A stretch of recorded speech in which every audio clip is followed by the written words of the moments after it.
Hello friend, welcome you all in my channel medico subject and you are with Aruni. So guys, आज हम discuss करते हैं cellular adaptation क्या होता है। ये बहुत ही इंपॉर्टेंट टॉपिक है फ्रॉम पैथोलॉजी सब्जेक्ट। तो शुरू करते हैं कि what is cellular adaptation. Okay, तो सबसे पहले हम ये समझते हैं कि ये सेलुलर एडेप्टेशन होती क्या है।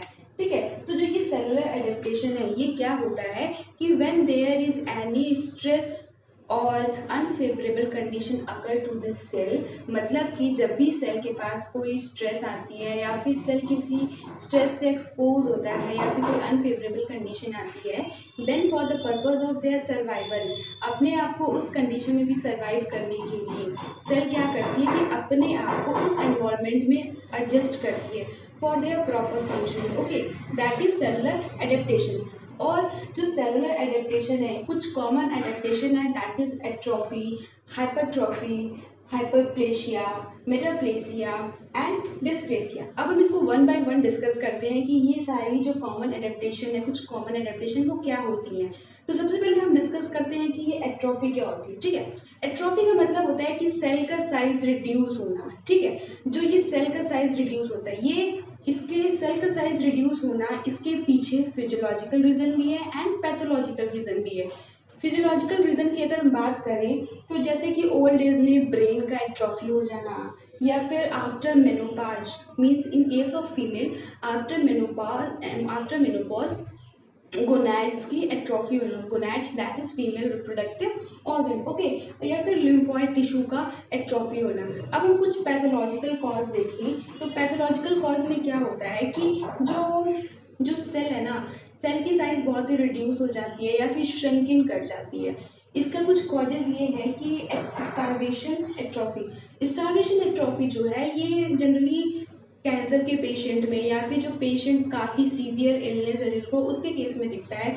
इसमें क्या होता है कि बॉडी में ना कार्बोहाइड्रेट एंड प्रोटीन दोनों की बहुत ही डेफिशिएंसी हो जाती है।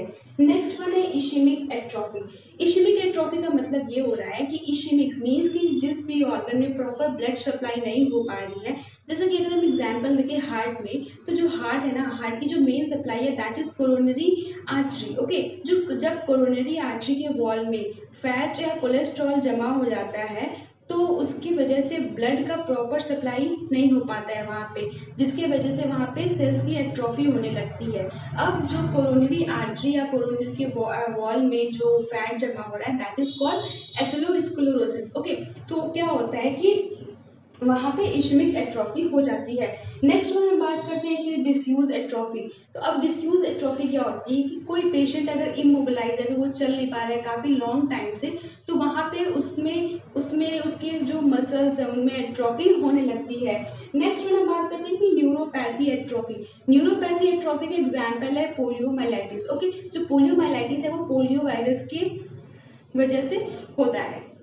ओके, गाइस, हम बात करते हैं कि second most common that is hypertrophy. इसमें क्या होता है कि सेल की साइज बढ़ जाती है without increasing in the number of the cell. Okay, अब हम इसमें फिजियोलॉजिकल कॉज देखें तो फिजियोलॉजिकल कॉज जैसे कि प्रेगनेंसी के केस में यूटेरस का साइज बढ़ जाना। ओके, अब हम इसके पैथोलॉजिकल कॉज देखें तो पैथोलॉजिकल कॉज जनरली मेरा हाइपरटेंशन के केस में जो कार्डिक मसल्स हैं उनमें नज़र आता है। ठीक है गाइज, इसमें हाइपरटेंशन है। हाइपरट्रॉफी में क्या है ना कि एक टर्म डिस्कस होता है दैट इज कंपनसेटरी हाइपरट्रॉफी।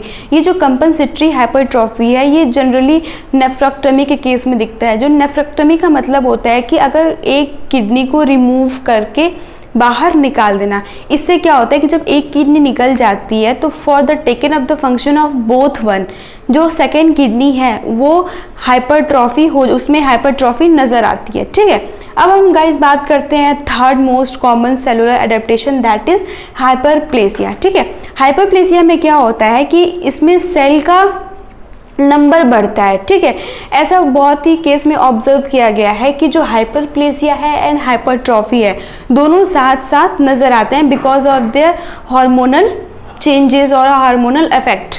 अब क्या होता है कि अब हम अगर हाइपरप्लेजिया में फिजियोलॉजिकल कॉज देखें तो वही हो जाएगा कि यूटेरस साइज का बढ़ जाना और या फिर ब्रेस्ट फीडिंग कराते टाइम ब्रेस्ट के सेल्स का इनलार्जमेंट होना। ओके, अब हम इसकी पैथोलॉजिकल कॉज देखते हैं तो पैथोलॉजिकल कॉज दैट इज कि अगर किसी भी हार्मोन का एक्सेसिव स्टिमुलेशन हो रहा हो तो that is one of the cause of hyperplasia. ठीक है, सेकेंड वन की endometrial hyperplasia after the androgen access.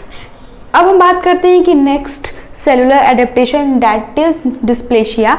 इस ये क्या होता है, जो डिस्प्लेशिया का मतलब होता है कि disorder cellular development. Okay, cell का डेवलपमेंट एबनॉर्मल होना। ठीक है, ये जनरली क्या होता है कि एपिथेलियल सेल्स लाइनिंग में नजर आता है। इसका जो मोस्ट कॉमन साइट है that are respiratory epithelial and cervix in case of female. Okay, इसका जो कॉमन फैक्टर है which can cause dysplasia, they are the person who smokes a lot और टेकिंग टोबैको और oncogenic virus is also responsible for this dysplasia. Okay, अब हम last one की बात करते हैं दैट इज मेटाप्लेसिया।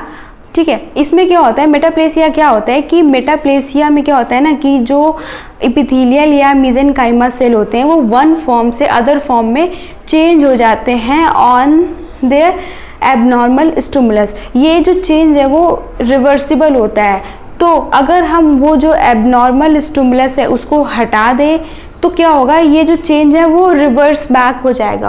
और जो ये मेटाप्लेसिया ये दो टाइप के होते हैं, first one epithelial metaplasia and second one mesenchymal metaplasia. जो एपिथेलियल मेटाप्लेसिया ये बहुत ही कॉमन है और जो मीजेन मेटाप्लेसिया है ये लेस कॉमन है, ये कम दिखाई देता है। So guys this all about cellular adaptation. Thank you.